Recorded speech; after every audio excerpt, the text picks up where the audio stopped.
We're in the Royal Gallery. This is one of the royal parts of the Palace of Westminster, and this is where the procession in state will take place a little later on, when the Queen will process from the robing room through to the House of Lords. And there we see the Yeomen of the Guard just making their way, lining now the Royal Gallery, waiting for the Queen's arrival in a short while, in their very distinctive red Tudor uniforms, sometimes confused by the yeoman warders at the Tower of London. But if you look at the crossbelt is the cue for you to sort of identify the fact that these are not yeoman warders, they are yeomen of the guard, and they're very proud of that identity. Plenty of ceremony, plenty of colour to come, and very soon the Queen will be leaving the palace. We'll be there to see that when it happens. But I did want to pick up one thing I mentioned there earlier, Nick, and it is to do with the form of today and the fact that, as I say, for the first time in 17 years, the Prince of Wales is here, and Duchess of Cornwall for the first time. Their place in the chamber, very prominent, in close proximity to the throne, and lots is being read into that. There is a word that is used again and again, and has been for years if you go to Buckingham Palace and talk to the courtiers. It's evolution. They always talk about the power of the British monarchy evolving over the years, over the centuries.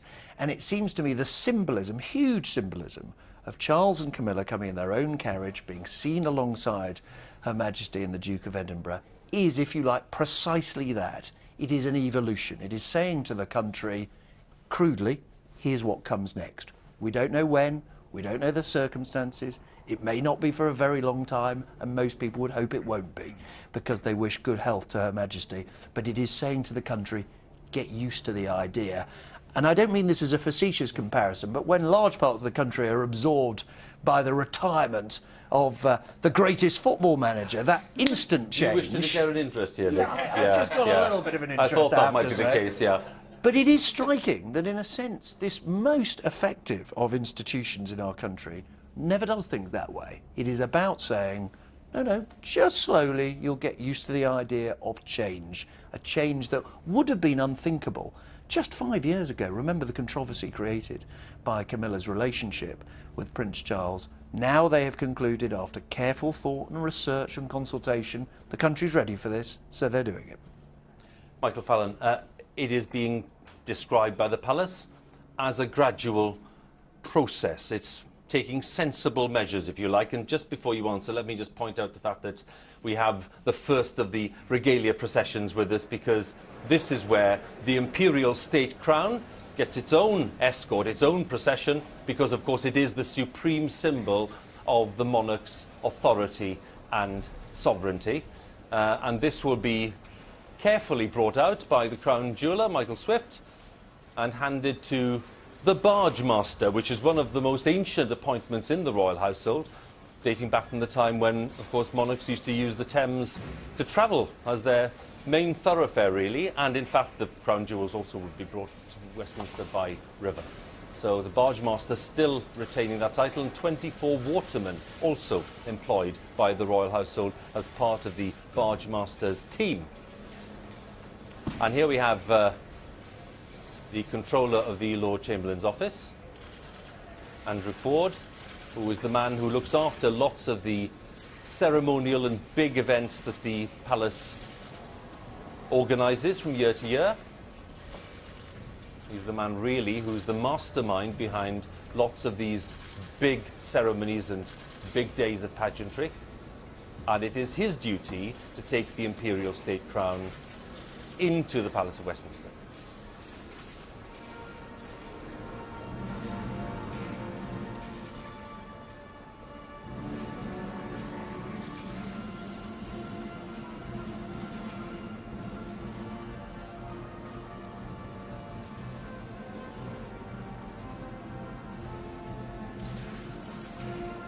Just outside the palace, we can hear the strains of some Welsh melodies being played by the Band of the Welsh Guards, directed by Director of Music Stephen Barnwell,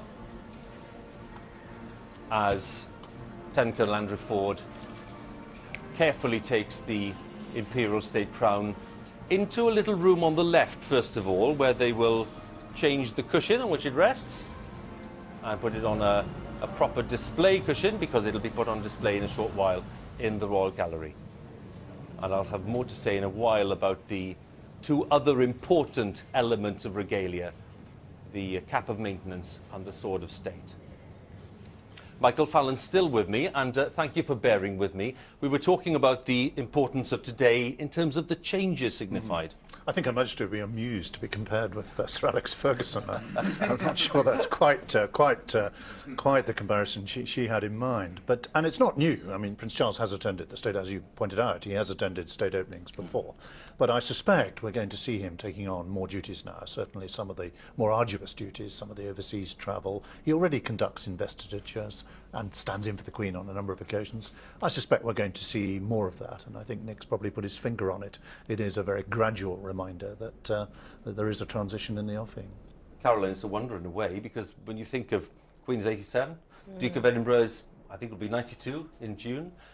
So for most people watching, they would consider it to be a fairly sensible plan of action at this stage. Yeah, and I think what Nick said is absolutely right about evolution. I think it's a hallmark of the British monarchy, and if anybody really in the last 100 years really changed that, it was her grandfather, George V, who really modernised, if you like, the royal family in Britain. And again, I think it's that sort of evolution rather than a break that we've seen in, say, the Dutch monarchy recently that is really different here. And, you know, people love the Queen. We've seen that in terms of her Jubilee celebrations, and I don't think they're ready to say hello to somebody else and goodbye to her yet.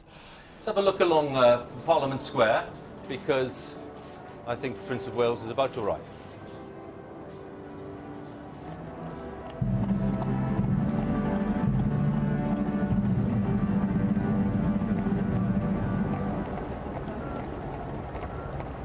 Royal salute for Prince of Wales and the Duchess of Cornwall.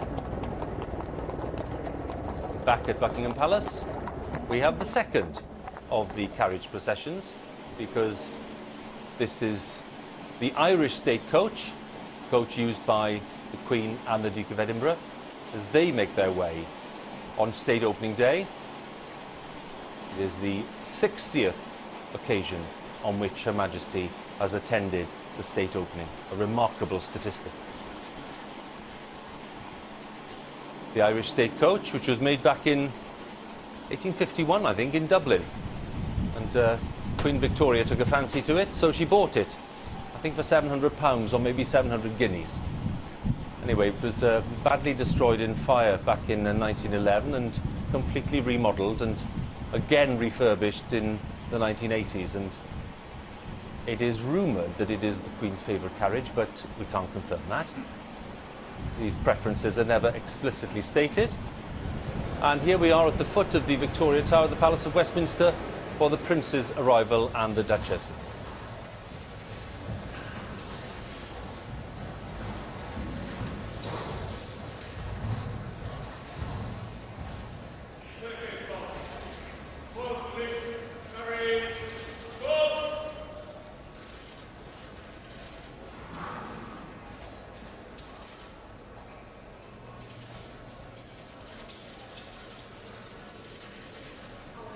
Duchess of Cornwall, safely inside the Palace of Westminster, followed by the Prince of Wales. It's the first time for the Duchess to attend the state opening. And there's our first glimpse today of the Earl Marshal, the Duke of Norfolk, one of the great officers of state. He's the one who organises coronations and other great ceremonies and supervises the College of Arms. And it is his duty to greet the royal party, take them up the Norman staircase, the sovereign staircase as it's called, up to the robing room. You never see inside the robing room, that's always kept firmly shut. That is where the royal party will prepare before that procession in state. The Earl Marshal is a hereditary position. He's the 18th Duke of Norfolk, and his role in these events can't be understated, really. So turning right on their way into the Royal Gallery, and just a quick nod there from the Lord Great Chamberlain, Marquis of Cholmondeley, who is the other key player in the ceremonial today. He is the man who's in charge of the royal sections of the Palace of Westminster. So the doors to the robing room firmly closed. Meanwhile, in the Royal Gallery, we have the arrival of the heralds. They are the men who keep records of heraldic arms in England, Wales and Northern Ireland. And they're led by the Garter Principal King of Arms, Thomas Woodcock. Followed by the other heralds, again resplendent in their medieval uniforms. The tabard, unchanged for centuries. The heralds will make their way to the Norman porch, ready for the arrival of Her Majesty in a short while.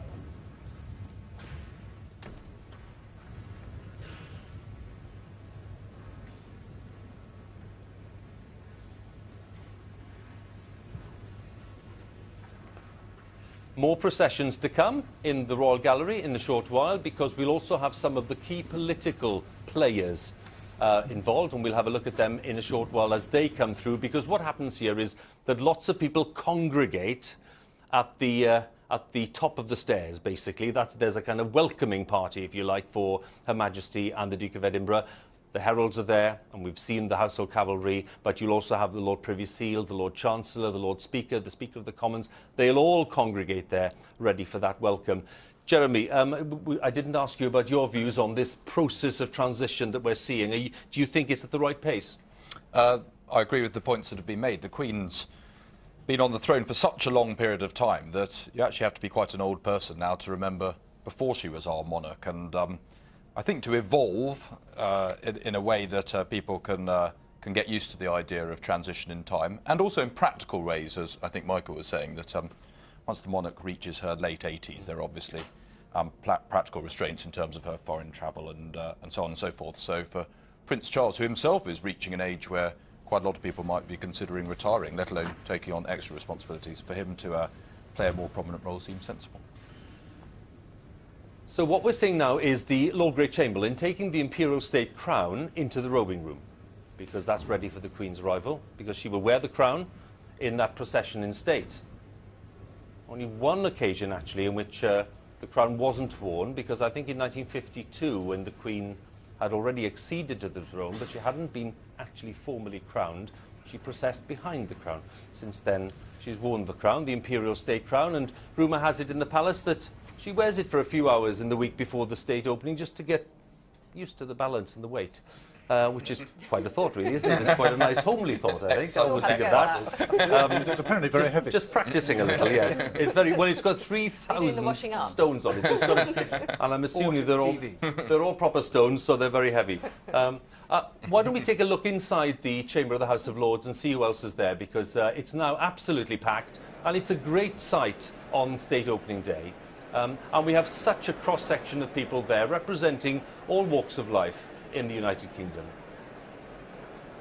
Ruth Rendell, the best-selling author, Baroness Rendell.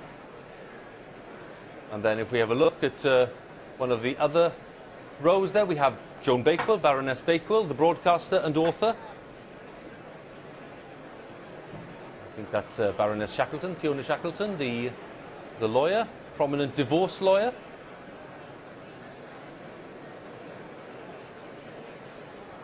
There we have a friendly chat between Floella Benjamin and Baroness Varsi.